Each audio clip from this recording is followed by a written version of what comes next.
So hello everyone and I am back with my new vlog. So ये vlog है पूरी मेरी life पे बेस्ड। अब मैंने इस लाइफ में जिस हिसाब से आप मुझे देख रहे हैं उस हिसाब से मैंने कितना अपनी लाइफ में एक अप्स एंड डाउन्स फेस किया है क्या नहीं किया। हर एक चीज़ मतलब मेरी लाइफ की छोटी से छोटी बड़ी से बड़ी चीज़ की सच्चाई, उसके पीछे का रीज़न, हर चीज़ मैं इस व्लॉग में आप लोगों को से शेयर करने वाला हूँ। तो प्लीज़ हो सके तो इस व्लॉग को देखने के बाद इसको इतना प्यार देना क्योंकि मैं आपसे अपनी एक लाइफ की सच्चाई शेयर करने वाला हूँ, सिर्फ और सिर्फ आप लोगों को अपनी एक फैमिली मान के। वरना बहुत सारे ऐसे लोग हैं जिनको मेरी लाइफ की काफ़ी चीज़ें ऐसी हैं जो नहीं पता। तो आज मैं वो चीज़ें आप लोगों से शेयर करूँगा। तो प्लीज़ तब तक मेरे चैनल को सब्सक्राइब कर देना, लाइक कर देना एंड शेयर कर देना। तो स्टार्ट करते हैं अब हम यहाँ से अपनी लाइफ का पूरा जर्नी। मेरा रियल नेम स्नेहा सिंह है और मैं एक टॉमबॉय हूँ। मैं दिल्ली से बिलोंग करता हूँ एंड मेरी इस लाइफ में क्या चीज़ें हुई हैं मैं वो आपको बताऊँगा। कैसे मैं टॉमबॉय बना, कहाँ से मेरी लाइफ की वो जर्नी स्टार्ट हुई। मैं पहले आज से 10 साल पहले एकदम लड़कियों वाला लुक था, मतलब प्रॉपर वो लॉन्ग हेयर्स, एवरीथिंग एवरीथिंग मेरा सब, हर एक चीज़, एक लाइफस्टाइल मेरा प्रॉपर लड़कियों की तरह रहने का, हर एक चीज़ लड़कियों की तरह थी। फिर सडनली मेरी लाइफ में एक टर्न अप आया। वो टर्न अप ऐसा था कि चीज़ें काफ़ी चेंज हो गई वहाँ से। स्टार्टिंग में मैं जब मेरा लड़कियों वाला लुक था तो मैं एक लड़के के साथ रिलेशनशिप में था। एक लड़के के साथ जब मैं रिलेशनशिप में था और उसका नाम करण था एंड काफ़ी काफ़ी सीरियस रिलेशनशिप चला था मेरा 3.5 साल का उसके साथ। एंड इतनी चीज़ें मैंने उस रिलेशनशिप में फेस करी थी कि शायद ही कोई लड़की कर रही होगी, शायद ही कोई लड़की कर रही होगी।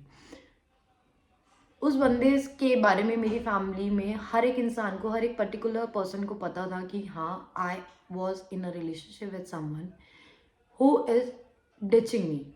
उस बंदे ने मुझे इस हद तक डिच किया कि मेरे सामने लोगों के साथ, लड़कियों के साथ फिजिकल हो जाना, चीज़ें करना। एंड इन फ्यूचर जैसा मतलब ऐसा होता था कि वो बाय लुक्स भी अच्छा नहीं था। जब मैंने उसकी लाइफ में एंट्री ली तब वो एक क्लास उसका मैंने मेंटेन कराया था, एक क्लास मैंने मेंटेन कराया था। उसको कोई पसंद नहीं करता था just because of his weight. मैंने इतना उसको सुधारा, इतनी चीज़ें करी। उसके बाद एंड मोमेंट पर जब वो एकदम परफेक्ट लुक उसका आ गया तो उसने मुझे छोड़ दिया।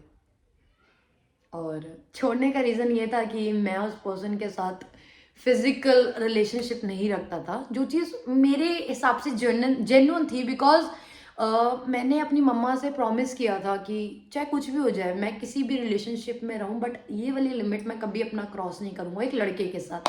बिकॉज कहीं ना कहीं मेरी मम्मा के बहुत ड्रीम्स थे, बहुत होप्स थी, उम्मीदें थी मुझसे जुड़ी हुई, जो आई थिंक हर एक पेरेंट्स की रहती है कि हमारा बच्चा वो एक गलत स्टेप ना उठाए जहाँ पे हमारी इंसल्ट हो। मेरे हिसाब से मैंने सही किया था। एंड सेकंड रीज़न उसका ये था कि बाय स्किन टोन मैं डस्की कलर है मेरा। एंड कहीं ना कहीं आजकल लोगों को लुक्स बहुत मैटर करता है, तो ये मेरा रीज़न था। उसके बाद जब उसने मुझे डिच किया तो फिर मैंने अपनी लाइफ एकदम टर्न अप कर दी। मेरी लाइफ में एक फेज़ ऐसा आया था उसको छोड़ने के बाद जहाँ पे मेरे खुद के अपने लोगों ने मेरे साथ बहुत गलत किया था। एक फिज़िकल वाली चीज़ें थी। मैं बहुत छोटा था उस टाइम पे, मैं 17 17 साल का होऊंगा, 17 साढ़े 17 साल का था। एंड मेरे खुद के अपने लोगों ने मेरे ऊपर फिज़िकली हरास किया था मुझे। और मैं कुछ नहीं कर पाया था बिकॉज़ वो सिचुएशन मेरे लिए एक ऐसी सिचुएशन थी जहाँ पे मैं मतलब सब चीज़ सह रहा था बट मैं बोल नहीं पा रहा था। क्यों? क्योंकि वो मेरे खुद के अपने थे। आज भी अगर मैं वो दिन याद करूँ तो मेरे गूज़बम्स खड़े हो जाते हैं मेरे गूज़बम्स खड़े हो जाते हैं। सपोर्ट चाहा था हर जगह से कि मुझे सपोर्ट मिले, मुझे कहीं से वो सपोर्ट नहीं मिला था जो मिलना चाहिए। मैं बहुत शांत, मतलब मेरा 1 साल कुछ ऐसा निकला था कि मैं बहुत शांत हो गया था, बहुत शांत, ना किसी से बात करना ज़्यादा, किसी की भी लिंक में नहीं था उस टाइम पे। फिर वो मेरा फर्स्ट टाइम था जब मैं घर से भाग गया था, बिकॉज़ मुझे ऐसा लगता था कि यार सब लोग ना मुझे खाने को दौड़ रहे हैं, ऐसा रहता था। मैं घर से भाग गया, घर से भागने के बाद मेरे को काफ़ी 2-4 फ्रेंड्स मिले जो अच्छे भी थे, एंड वो लोग वेडिंग इवेंट्स में वेटरिंग का वर्क करते थे, बट मेरे हिसाब से कोई काम छोटा या बड़ा नहीं होता।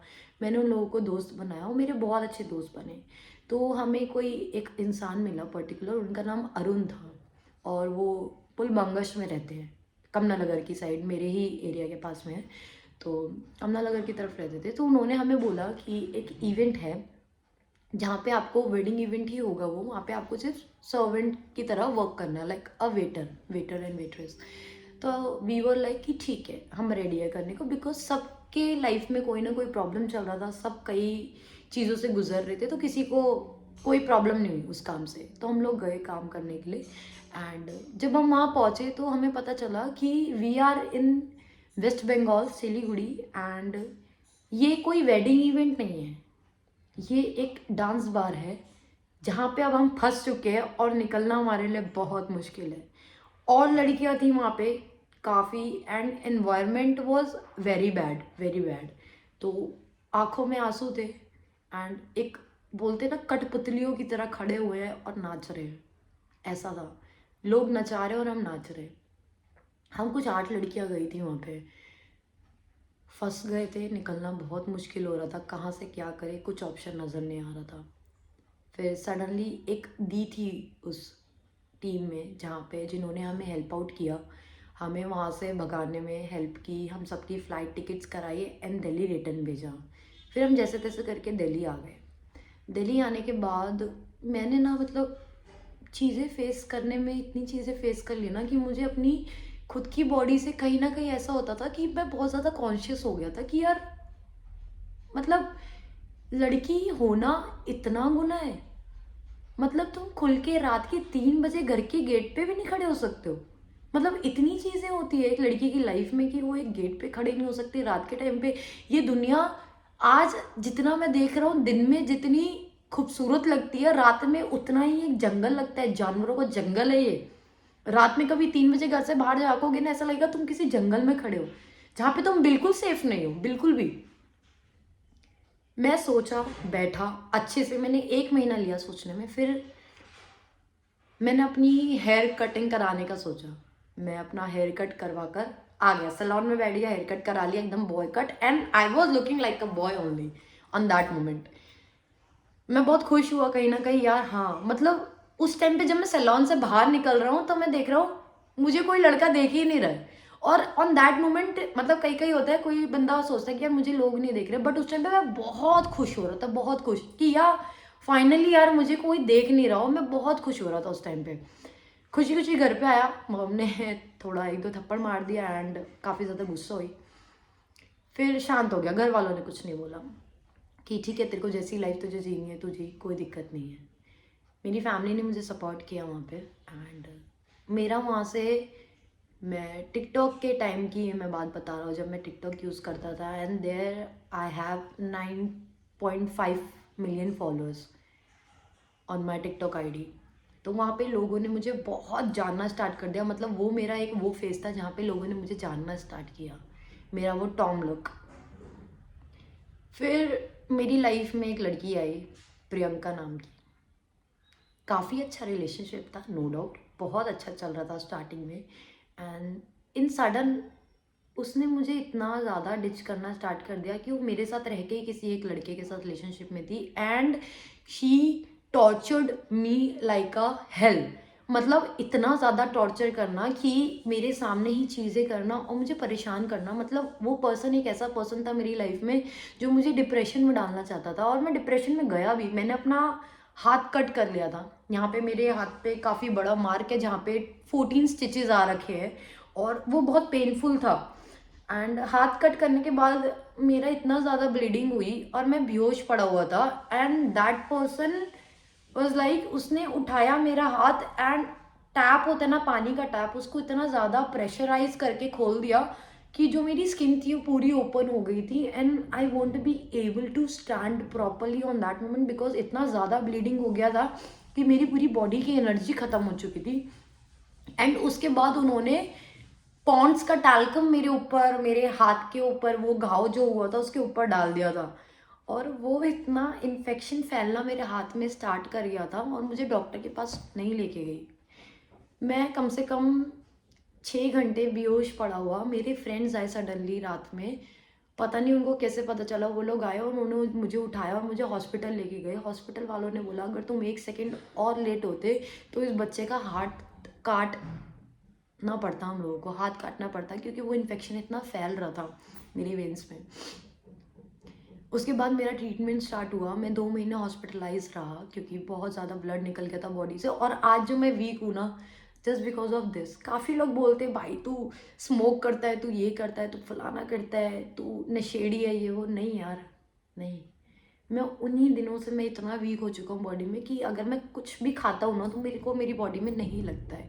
मतलब वो इंटरनली ही मैं उतना वीक हो चुका हूँ कि मेरी बोन्स जो है, मेरी मसल्स जो है उतना, मतलब खाना अगर मैं करूँगा, खाऊंगा भी ना तो मुझे वॉमिट हो जाएगी। मतलब उतना बॉडी नहीं ऑब्जर्व कर पाती मेरी। तो इस वजह से आज के टाइम पे मैं वीक हूँ। फिर ऐसे ही करके मेरी लाइफ में 1-2 लड़कियाँ आती रहीं काफ़ी, जिन्होंने मुझे बहुत हद तक डिप्रेशन में किया, मुझे टॉर्चर किया, चीज़ें करी। मैं इतना अच्छा इनकम ऑफ सोर्स मेरा हो गया था, मैं कमाने लग गया था। भले ही मैंने एक वेटरिंग से अपनी लाइफ स्टार्ट की हो, भले ही, बट उस टाइम पे मैं 40-50 हज़ार रुपये सिर्फ महीना कमाता था।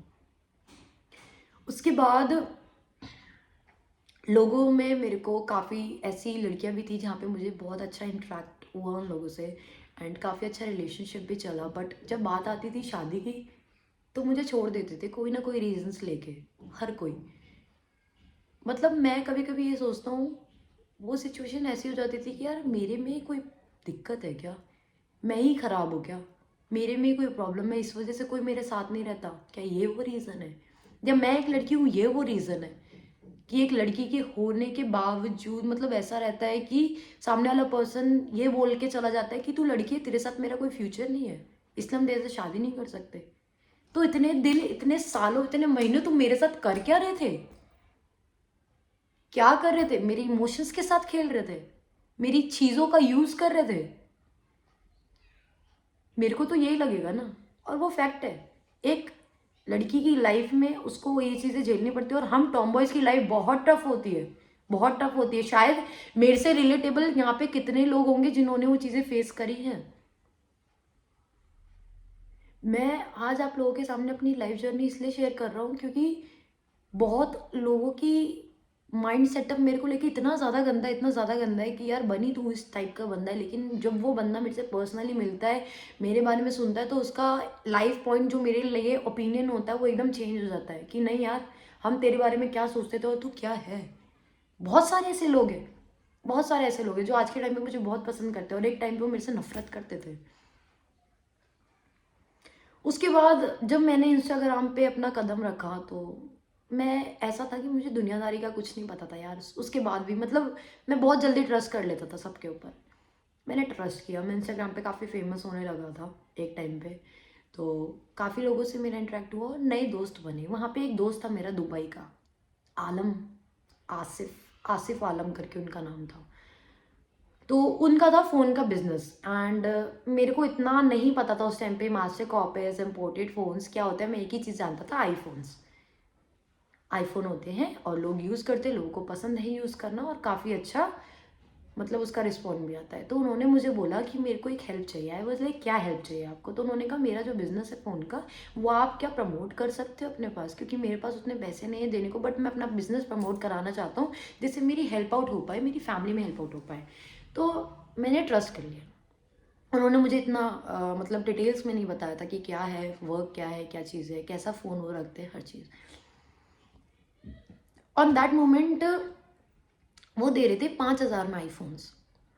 और सच बताओ तो मुझे आईफोन्स का प्राइस भी नहीं पता था उस टाइम पे, क्योंकि मैंने कभी आईफोन उस टाइम पे यूज़ ही नहीं किया था, मेरी औकात से बाहर था। तो मैंने कभी गूगल पे जाके वो सर्च करना भी ज़रूरी नहीं समझा कि उसका कितना प्राइस होता है, क्या होता है। तो मैंने मान लिया, मैंने कहा ठीक है दुबई से क्या पता वहाँ का प्राइस रेंज होता हो ऐसा और इतने में ही मिलता हो। तो मैंने उठाया और उनका प्रमोशन डाल दिया अपने इंस्टाग्राम पे कि किसी को भी आईफोन चाहिए तो 5000 रुपीज़ में आईफोन अवेलेबल है, कोई भी सीरीज़ आप ले सकते हैं। लोगों के मेरे पास मैसेजेस आए और मैंने उन लोगों का ऑर्डर लेके उठा के उनसे पेमेंट लेके मैंने उस बंदे को फॉरवर्ड करना स्टार्ट कर दिया। एक हफ्ता गुजर गया, मेरे को लगा लोगों के पास फ़ोन जा रहे हैं क्योंकि एक हफ्ते तक कोई कंप्लेंट नहीं आई थी। एक हफ्ते बाद मेरे पास लोगों की कंप्लेंट आनी स्टार्ट हो गई, भाई आज एक हफ्ता हो गया हमारे को फ़ोन के पैसे दिए और अभी तक हमें फ़ोन रिसीव नहीं हुआ। मैंने उस बंदे से कांटेक्ट करने की कोशिश करी, मैंने उनको मैसेजेस किया, उन्होंने फिर मुझे 1-2 हफ्ते और टाल दिया कि नहीं भैया आ जाएगा, थोड़ा-सा मतलब हो रहा है, प्रॉब्लम हो रहा है डिलीवरी में, बट वो लोगों तक पहुँच जाएगा, आप टेंशन मत लो। तो मेरे को ट्रस्ट हुआ उधर कि ठीक है, मतलब उन्होंने जिस तरीके से मुझे क्लैरिफिकेशंस दी, मैं वहाँ पे ट्रस्ट कर लिया था और मैंने आगे अपने पर्सन्स को भी जो मेरे इंस्टाग्राम से जुड़े लोग हैं, तो मैंने उनको ही बोल दिया कि आ जाएगा, आप टेंशन मतलब आपके पास डिलीवरी हो जाएगी। उन्होंने भी मेरे पे ट्रस्ट किया। 1 हफ्ता गुजर गया, 2 हफ्ता गुजर गया, 3 हफ्ता गुजर गया, कोई फ़ोन डिलीवर पे नहीं गया। मैंने उनको मैसेज किया कि आप कुछ मत करो, हमें नहीं चाहिए डिलीवरी, आप जो भी अमाउंट है मुझे प्लीज़ रिफ़ंड कर दो, बिकॉज़ मेरे बहुत सारे लोग हैं जिन्होंने मेरे पे ट्रस्ट करके इन्वेस्ट किया है और फ़ोन लेने के लिए सारी चीज़ें करी है। प्लीज़ मेरे को बहुत ज़्यादा प्रॉब्लम हो जाएगी, आप जो भी अमाउंट हो मुझे रिफ़ंड मार दो। Within a second, he just blocked me from everywhere, every single portal, हर जगह से, इंस्टाग्राम, व्हाट्सअप, हर जगह से। इवन मैं उनके साथ टेलीग्राम पे भी जुड़ा था, टेलीग्राम पे तक मुझे ब्लॉक कर दिया। कॉल्स पे, मैसेजेस पे, हर जगह मैं मैसेज करने पे तुला हूँ। वहाँ से मेरे जितने भी इंस्टाग्राम के लोग थे सबके अब मेरे पास मैसेजेस आ रहे हैं, गालियाँ दे रहे, गंदी गंदी। मतलब मैं इतना ज़्यादा स्ट्रेस आउट हो चुका था कि मैं क्या करूं, अब क्या करूं। मतलब होगा कम से कम 18-19 लाख रुपए के प्रोडक्ट्स थे, 18-19 लाख रुपए के ऑर्डर्स जो मैंने उनको दिया हुआ था। मैं फंस चुका था यार, हर जगह से, हर जगह से फंस चुका था। फिर वहाँ से किसी एक पर्सन ने, इंस्टाग्राम के किसी एक बंदे ने उठा के मेरी कंप्लेंट कर दी। मैं बच्चा ही था, इतना बड़ा भी नहीं था, आई थिंक 19-20 साल का होऊंगा। तो कंप्लेंट कर दी एंड पुलिस वाले मेरे घर पे आ गए। उस मोमेंट पे भी मेरी मम्मा ने मेरा सपोर्ट नहीं किया। आई डोंट नो क्यों, शायद उनके ऊपर पुलिस का प्रेशर होगा। स्पीकर पे फ़ोन था, मॉम ने बोला और वो बुलाने का सोच रहे थे कि बुलाओ और उनको बताना मत कि पुलिस आई है। तो मॉम ने सेम एज इट इज़ ऐसा किया।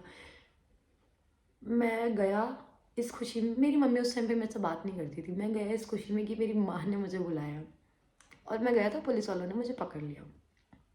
मैंने कुछ नहीं बोला, मेरे पास सारे प्रूफ पड़े थे, एक वर्ड भी नहीं बोला। मैंने कहा ठीक है सर, मैं आपके साथ चलता हूँ। मुझे थाने लेके गए और उन्होंने बोला तू और तेरी मम्मी को बिठा जिप्सी में। मैंने कहा सॉरी, मैं ये चीज़ नहीं करूँगा, मेरी मॉम और मैं स्कूटी पे आपके साथ चल रहे हैं, आप अपनी गाड़ियाँ लेके चलो, मैं साथ में चल रहा हूँ। उन्होंने फिर मुझे बीच में रखा, आगे पीसीआर थी, पीछे पीसीआर और बाइक सब थी पुलिस वालों की। मेरे को घर से उठा के थाने में लेके गए। थाने में ले जाने के बाद 3-4 थप्पड़ मारे एसएचओ ने एंड पूछा कि तेरे साथ कितनी टीम इन्वॉल्व है इन सब चीज़ों में। तो मैंने उनको बहुत समझाने की कोशिश करी, वो नहीं समझे। थोड़ा सा उन्होंने नॉर्मल किया बात करके, क्योंकि मैं रोने लग गया था बिकॉज मेरी मॉम सामने खड़ी थी और मेरी कोई मिस्टेक नहीं थी यार वहाँ पे, कहीं से कहीं तक भी नहीं। मैंने एक पर्सन की हेल्प करी जिसने मेरा भरोसा तोड़ा था। उसके बाद मैंने उनको प्रूफ दिखाने स्टार्ट करे, ये आईडी था, ऐसे मैसेजेस थे सर, ये चीज़ें थी, वो चीज़ें थी। रात के 10:30 बजे उन्होंने मुझे थाने में से छोड़ा, सब प्रूफ देखने के बाद। और जो वो लड़की थी, उस लड़की को मेरी मॉम की साइड से हम लोगों ने पैसे वैसे अरेंज करके कुछ 74 या 76,000 रुपीज़ दिए। उस बंदी ने केस वापस लिया और वो चली गई। और उसके साथ मिली हुई थी मेरी कुछ एक्सेस, जिन्होंने मेरे घर का एड्रेस दिया, चीज़ें किया। तो वहाँ पे भी समझ आया कि बंदे कितने घटिया हो सकते हैं। जिन लोगों की मैंने हेल्प आउट करी वही मेरे पीठ पीछे छुरा घोंपने का काम कर रहे थे। मैंने उस टाइम पे समझ लिया कि ठीक है चलो कोई नहीं, हमने केस सॉल्व आउट किया। आज के टाइम पे कोई भी आता है या कुछ भी ऐसा केस होता है तो पुलिस वाले भैया संभाल लेते हैं, बिकॉज ही नोज़ कि मैं वैसा इंसान नहीं हूँ जैसा लोगों ने बनाया। तो तभी मैं इतने खुल्लाम बोल देता हूँ कि किसी को जो भी कंप्लेंट करनी है आप कर सकते हो, बिकॉज मेरा वो नेचर ही नहीं है जैसा लोग मेरे को प्रिटेंड करते हैं पब्लिकली।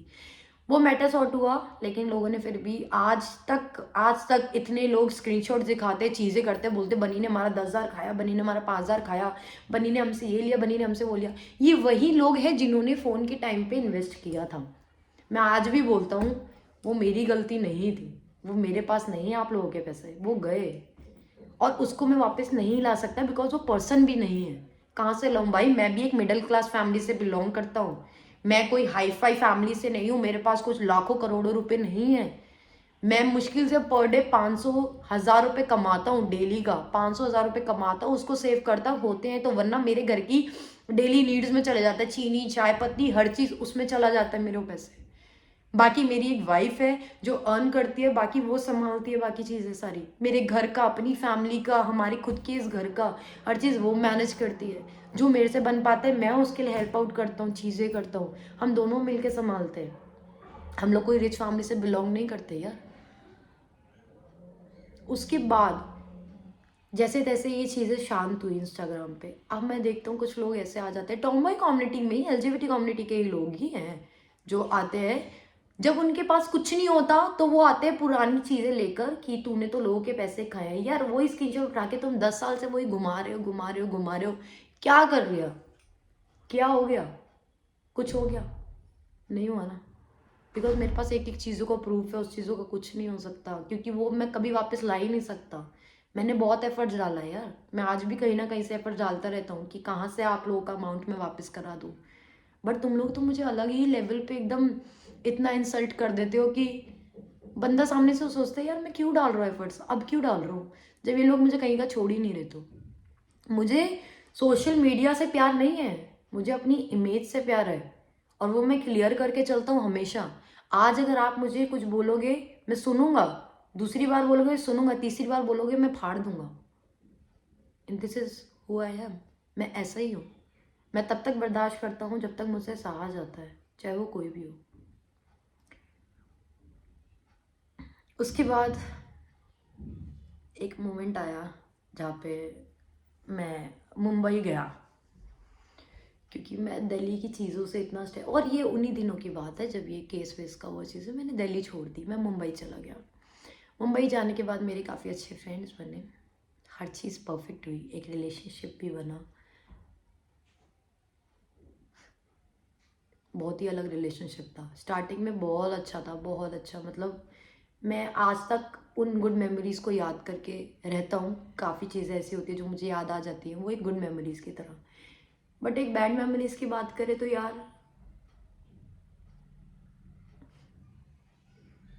ऐसा प्यार किस काम का जो तुम्हें जलील कर दे। जलील वर्ड समझ आता है, इज्जत उतार दे तुम्हारी। जिस बॉडी के साथ तुम रह रहे हो, जिस इंसान से तुम एक टाइम पे प्यार करते थे, दूसरे टाइम पे अगर तुम्हारा ब्रेकअप हुआ तो तुमने उस बॉडी का मजाक बना दिया कि अरे वो लड़की है लड़का है, हमें खुद ही नहीं पता। क्यों नहीं पता? क्या कर रहे थे तुम 2 साल से मेरे साथ? चलो ये भी छोड़ो, आगे बढ़े, मूव ऑन होने की कोशिश करी, चीज़ें किया, फिर पता चला मम्मा को कैंसर हो गया है, यूट्रस कैंसर। बहुत टूट चुका था हर चीज़।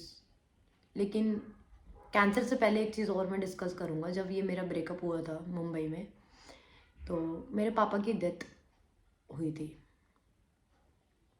इतना टूटा हुआ इंसान,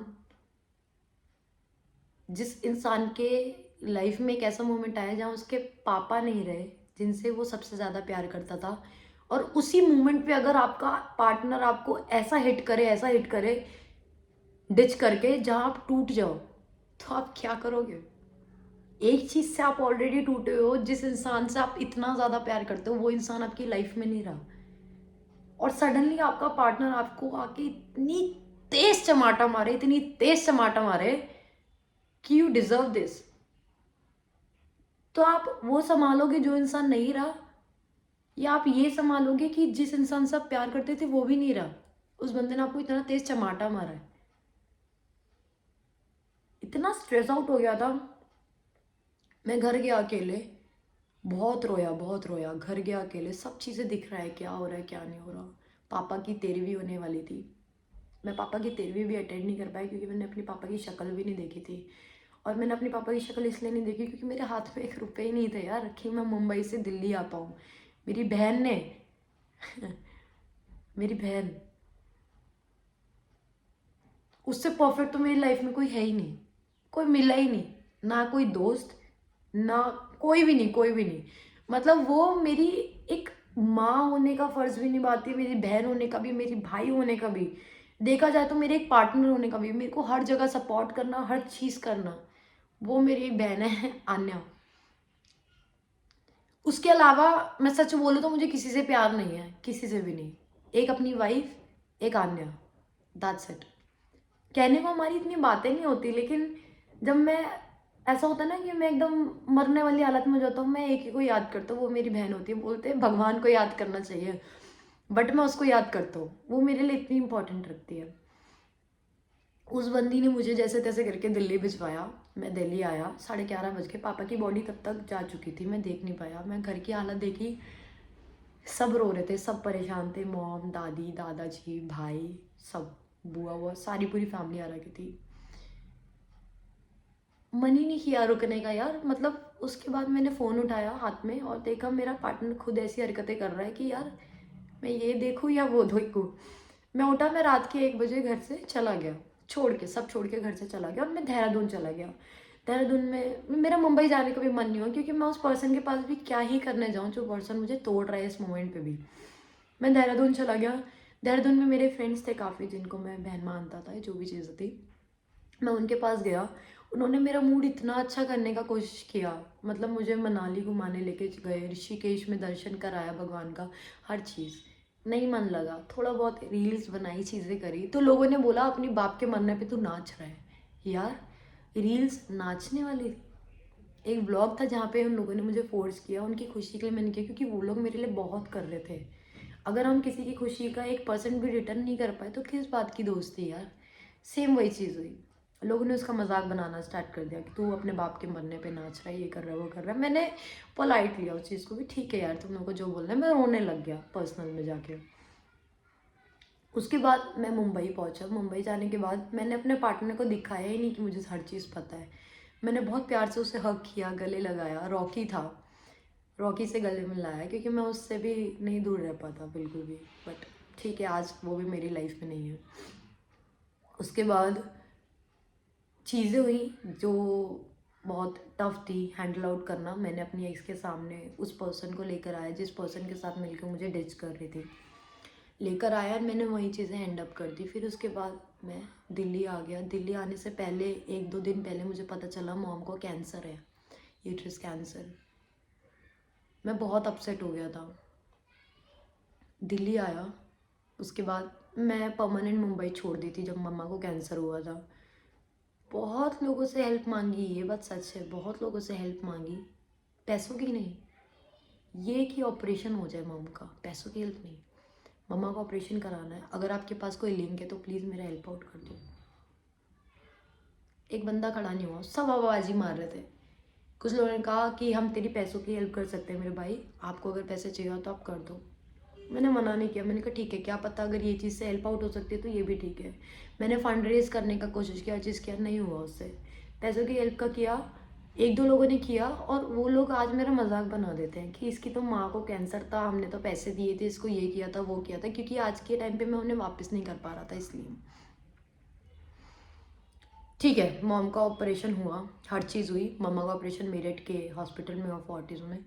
तो उधर हर चीज़ मम्मा परफेक्टली घर पे आए। काफ़ी ज़्यादा स्टिचेस आए थे मॉम को, 47 अप्रॉक्स कुछ स्टिचेस आए थे। पूरा पेट कट हुआ था यहाँ से, यूट्रस तक, हर चीज़, ओवरीज निकाली गई थी उनकी।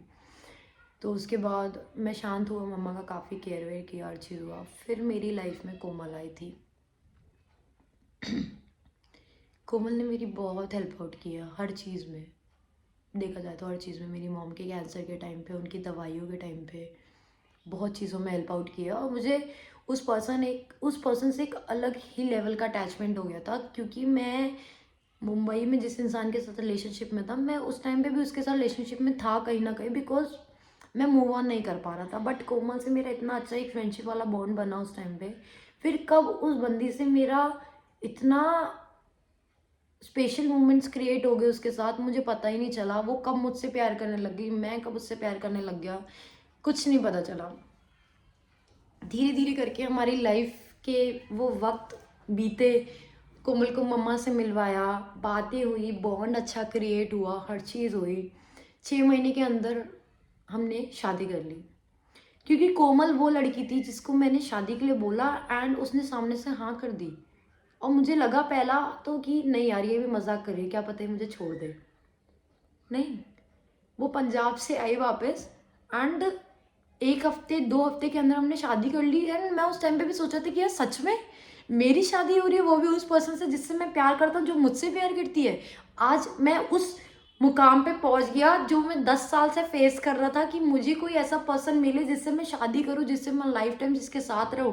आज वो मुझे वो पर्सन मिल गया और मैं बहुत खुश था, मैं बहुत खुश था। मतलब मैं आज भी याद करता हूँ ना तो मेरे फेस पर एक स्माइल आती है कि मतलब मैंने कितना कुछ सहा, कितना कुछ सहा उन 10 सालों में, कि एक पर्सन चाहिए था मेरी लाइफ में कि यार मुझे प्यार करो, because I am that kind person who wants कि सामने वाला पर्सन ना मेरे को एक पैम्पर करे बच्चे की तरह। मतलब हर एक मोमेंट में, मैं खाना नहीं खा रहा तो मेरे को मैं अपने हाथों से खाना खिलाए, मैं सो नहीं रहा तो मेरे को सर सला के मुझे सुलाए। तो मुझे एक वैसा पर्सन चाहिए था, तो मुझे कहीं नहीं मिला था, एक इस पर्सन में मिला। और मैंने सोच लिया कि इस पर्सन के अलावा कोई नहीं, अब नहीं चाहिए कोई।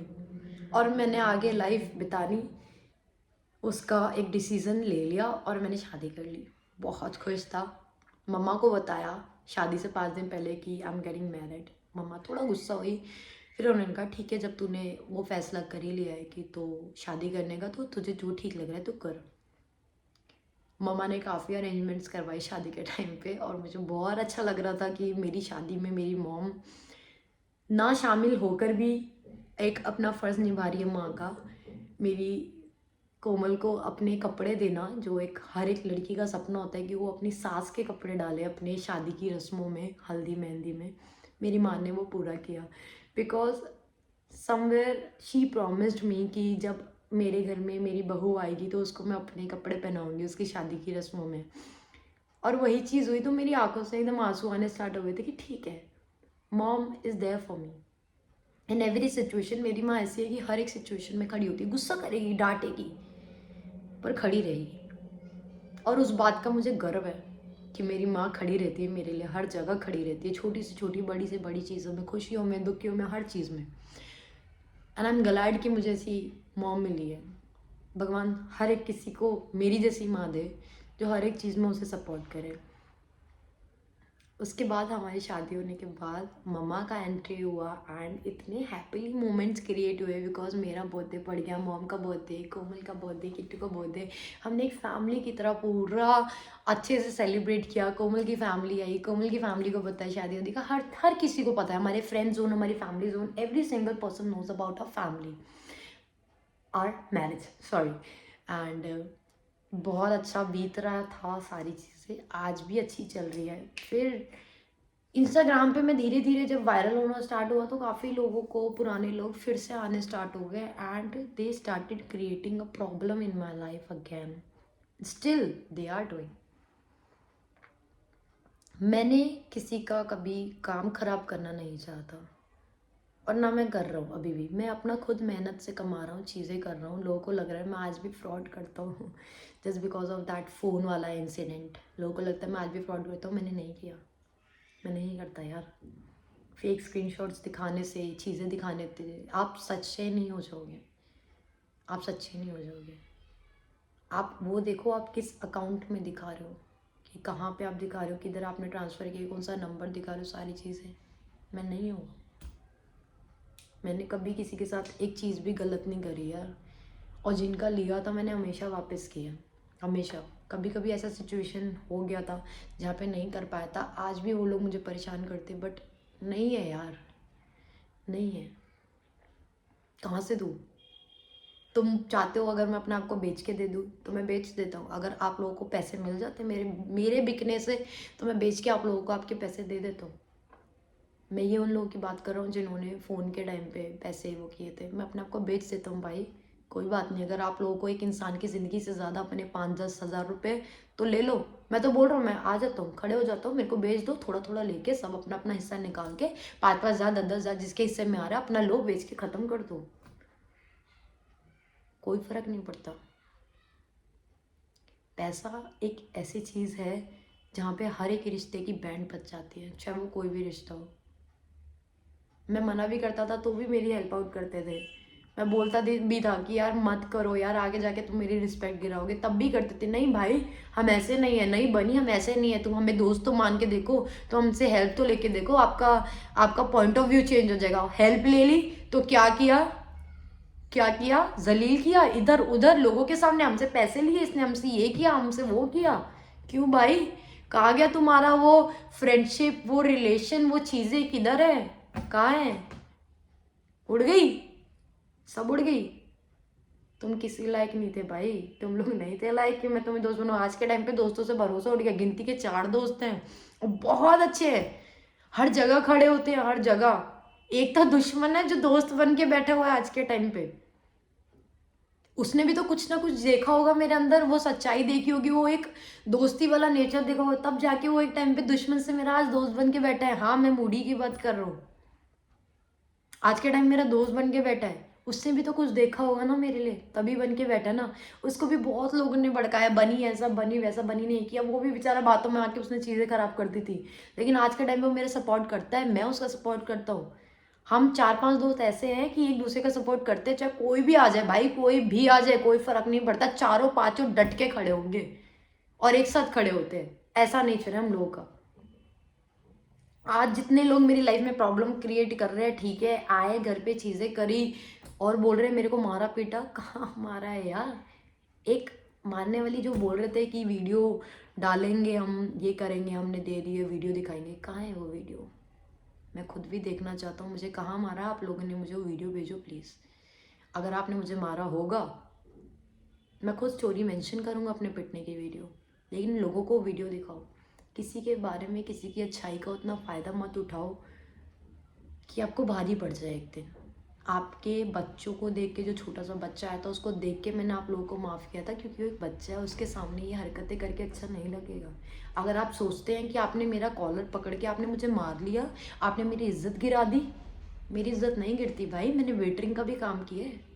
कॉलर पकड़ लोगे तो क्या हो गया, वेटरिंग में तो लोग गाली दे देते थे मुझे, ऐसे प्लेट साफ कर, ये कर साले, ये कर वो कर, कोई फर्क नहीं पड़ता था, मेरा काम था, मेरे को नहीं फर्क पड़ा। तो आप लोगों के कॉलर पकड़ने से मैं पिट गया, मेरी इज्जत गिर गई ना। आप लोगों से ज्यादा 33,000 लोग हैं मेरे इंस्टाग्राम पे और मुझे बहुत प्यार करते हैं। मुझे 1,000 लोग, अगर उन 33,000 में से 32,000 लोग प्यार करते हैं और 1,000 नहीं करेंगे तो मुझे फर्क नहीं पड़ेगा। मैं उन 32,000 लोगों पे डिपेंड भी नहीं हूँ, लेकिन प्यार भी बहुत करता हूँ। आज उन लोगों के लिए ये व्लॉग शूट कर रहा हूँ स्पेशली, कि उनको पता चले कि हाँ, बनी ने ये चीज़ें फेस करी हैं, एक्चुअल में करी है, ट्रुथ क्या है, रीज़न क्या है। आज ऐसा होने का रीज़न एक मेरा पास्ट का एक डर था जो मैंने निकाल दिया। आज मैं रोड पे चलता हूँ, मजाल है कोई लड़का मुझे छेड़ दे, कोई लड़का नहीं छेड़ता, पसंद करते हैं लेकिन छेड़ता कोई नहीं है, छेड़ता कोई नहीं। गंदी हरकत अब तक नहीं होती मेरे साथ। क्यों? क्योंकि मैंने अपने आप को इतना चेंज कर लिया, इतना स्ट्रांग बना लिया। लाइफ में हर एक के फेज आता है, हर एक चीज़। मुझे तो पता भी नहीं था एलजीबीटी कम्युनिटी होती क्या है, व्हाट इज़ दिस, क्या है। धीरे धीरे बड़ा हुआ तो पता चला, अच्छा ऐसा भी होता है। फिर और बड़ा हुआ तो पता चला, अच्छा यहाँ पे मेरे जैसे भी लोग हैं। फिर थोड़ा और बड़ा हुआ तो पता चला, यार छी, ऐसे भी लोग हैं इस कम्युनिटी में है। तुम लोग बोलते हो कम्युनिटी कम्युनिटी, हमारी कम्युनिटी हमारी कम्युनिटी, तुम लोग तो अपनी कम्युनिटी लोगों को भी छोड़ते नहीं यार। एक किन्नर होते हैं, कितने प्यारे होते हैं यार। अगर एक किन्नर है, दूसरे किन्नर को अगर किसी ने किन्नर बोल दिया ना गलती से, तो वो मारने पे तुल जाते हैं। वो कम्युनिटी होती है जो एक दूसरे को सपोर्ट करती है। तुम क्या कम्युनिटी हो भाई? अगर एलजीबीटी कम्युनिटी ऐसी होती है तो मुझे इस कम्युनिटी में नहीं रहना। मैं खुद की कम्युनिटी में बेस्ट हूँ, मैं खुद के लोगों में अच्छा हूँ। मैं बोल रहा हूँ एलजीबीटी कम्युनिटी से ज़्यादा मुझे नॉर्मल स्ट्रेट लोग जो है वो पसंद करते हैं। इतने लोग हैं वो पसंद करते हैं मुझे, जो इस कम्युनिटी की भी नहीं है वो लोग मुझे पसंद करते हैं। तो आप खुद सोचो यार, वो लोग मेरे साथ उठे बैठे हर चीज़ की है, इसलिए मुझे पसंद करते हैं। मुझे जानते हैं बनी कैसा है कैसा नहीं है। मैंने अपने आप को बहुत चेंज किया है। अगर देखा जाए तो आप एक कन्फेशन की रोप में भी ये व्लॉग ले सकते हो। मैंने अपनी पूरी लाइफ जर्नी जो बताई है, ठीक है, मेरे अप्स डाउन्स हुए हैं रिलेशनशिप्स में, लाइफ में, हर जगह बहुत अप डाउन किए हैं। पापा के जाने के बाद तो मेरी लाइफ ऐसे टर्न पे आई है ना कि अकेला हर चीज़ मैनेज करना पड़ता है यार। मेरी फैमिली, मेरी हर चीज़, मेरी खुद की भी एक फैमिली है आज, एक वाइफ है, एक बहन है, हर चीज़ है। कल को मेरा एक बेबी होगा, मुझे उसकी रिस्पॉन्सिबिलिटी लेनी है। अगर आप लोग मेरा सपोर्ट नहीं करोगे, मुझे सपोर्ट की भी ज़रूरत नहीं है, मतलब एटलीस्ट किसी बंदे की अच्छाई का फ़ायदा मत उठाओ, है ना। कि वो बंदा कुछ सोचे यार मैं कैसे लोगों के बीच में हूँ, क्यों हूँ मैं ऐसे लोगों के बीच में। सिंपल मत उठाओ इतना किसी की अच्छाई का फ़ायदा कि वो बंदा कल को अपनी ही खुद की चीज़ों से उसका मन खराब हो जाए, कि वो आगे बढ़ने की वो उम्मीद ही छोड़ दे, और कुछ नहीं। बाकी मैं बहुत स्ट्रांग हूँ, मैं अकेला भी होके बहुत लोगों से लड़ सकता हूँ, भिड़ सकता हूँ अकेला। एक थप्पड़ खाऊंगा तो 10 मारूंगा, मैं उतना स्ट्रेंथ अपने अंदर रखता हूँ आज भी। मैं बहुत स्ट्रांग हूँ, not by body but by mind. Physically I am very strong, mentally I am very strong. गुस्सा बहुत ज़्यादा है, पर गुस्से को कंट्रोल कैसे करना है वो भी बहुत अच्छे से जानता हूँ। तो जितना भी आप लोग पोक करो या कोई भी पोक करता है, मुझे कोई फ़र्क नहीं पड़ता। I am strong enough to handle my every single fucking situation. So मैं कमज़ोर हूँ ये बिल्कुल मत सोचना। मैंने लाइफ में इतना कुछ देखा है कि मैं बहुत स्ट्रांग हो चुका हूँ। फ़िलहाल मेरी लाइफ का पार्ट जर्नी मैंने बहुत शॉर्ट नोट में आप लोगों को बताया है। व्लॉग बहुत बड़ी हो जाएगी, जो आप कहीं ना कहीं आप लोग बोर भी हो जाओगे उसको सुनने के लिए। तो मेरे हिसाब से मैंने छोटे छोटे में बहुत चीज़ें कवर करी है। आई होप आप लोगों को सुन के एक आपका माइंड ओपिनियन मेरे लिए चेंज हुआ हो, और मेरे को बहुत अच्छा लगा कि मैंने आज आप लोगों से ये चीज़ शेयर करी है। And thanks for watching this vlog. Love you all, stay tune, और मेरे साथ हमेशा ऐसे बने रहो, मुझे ढेर सारा प्यार करो। और अगर मेरा ये व्लॉग अच्छा लगा हो, आपको मेरी बातों से कुछ भी इंस्पिरेशन मिली हो या कोई भी एक लेसन सीखने को मिला हो, तो प्लीज़ मेरी इस यूट्यूब चैनल को सब्सक्राइब, शेयर एंड लाइक ज़रूर करें और ढेर सारा प्यार दें। तो हर हर महादेव आप सबको, और हमेशा खुश रहिए। Thank you so much guys.